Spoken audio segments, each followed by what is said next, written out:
السلام علیکم۔ ہجر تھا یا وصال تھا، کیا تھا؟ خواب تھا یا خیال تھا، کیا تھا؟ معزز سامعین، آج میں آپ لوگ کے ساتھ اردو ادب میں جو ایک عام اصطلاح ہے فن، اس کو بیان کرنے والا ہوں، اس کی تعریف اور اس کے ساتھ ساتھ اس کی تاریخ، کیونکہ زیادہ تر لوگ اس کو بولتے ہیں لیکن اس کی سمجھ ان کو نہیں آتی۔ تو آپ تمام لوگوں سے میری یہ گزارش ہے کہ اگر آپ ہمارے اس چینل پر نئے ہیں تو پلیز کائنڈلی آپ ہمارے اس چینل کو سبسکرائب کریں، تاکہ اردو ادب اور زبان کے حوالے سے جتنی بھی ویڈیو یہاں پر اپلوڈ کی جاتی ہے آپ لوگوں کو بر وقت مل سکیں۔ تو آپ لوگ کا ٹائم کیا ویسٹ کیے بغیر ہم آگے بڑھتے ہیں فن کی طرف۔ فن کو انگریزی میں آرٹ کہا جاتا ہے، ART آرٹ۔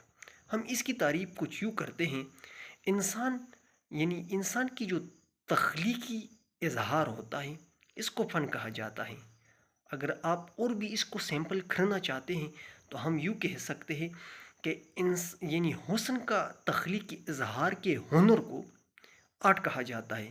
لیکن آپ لوگوں کو یہ بات ذہن میں بیٹھانا چاہیے کہ فن کے اندر دو چیزیں لازمی ہوتی ہیں۔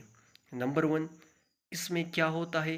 نمبر ون، اس میں ہوتا ہے جمالیات۔ نمبر ٹو، اس میں جذبات ہوتا ہے۔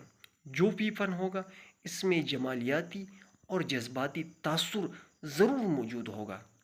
اگر ہم فن کی تاریخ کے حوالے سے بات کریں تو فن کی تاریخ انسانی تہذیب کے ساتھ جڑی ہوئی ہے۔ انسان جب غار کے زمانے میں غار میں رہا کرتا تھا تو اسی زمانے میں لوگ تصویریں بناتے تھے۔ اس تصویروں کا مقصد شکار یا مختلف جانور یا روزمرہ کے معمولات کے حوالے سے کچھ نہ کچھ معلومات اس تصویر کے ذریعے لوگ پہچانتے تھے اور سمجھتے تھے۔ تو دنیا کا جو سب سے قدیم ترین فن ہے وہ تصویر نگاری ہے، وہ تصویر کشی ہے، وہ مصوری ہے۔ پھر اس کے بعد اگر ہم ایام مصر کو دیکھیں تو وہاں پر ہم کو مجسمہ سازی دیکھنے میں ملتی ہے۔ تو بہرحال فن کی جو تاریخ ہے وہ انسان کی تہذیب کے ساتھ جڑی ہوئی ہے۔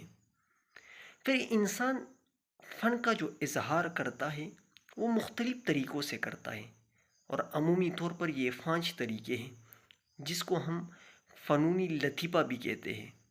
اس میں 5 چیزیں آتی ہیں۔ نمبر 1، اس میں مصوری آتی ہیں۔ نمبر 2، اس میں مجسمہ سازی آتی ہے۔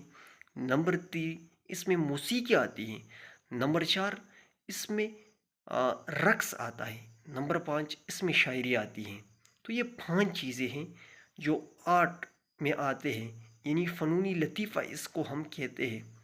لیکن یہ بات آپ لوگ کو ذہن میں یاد رکھنا چاہیے کہ اس میں جمالیات اور جذبات، یہ دونوں تاثرات آپ کو دیکھنے میں ملتی ہیں۔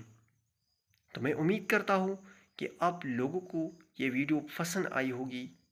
آج کے لیے اتنا ہی کافی۔ والسلام۔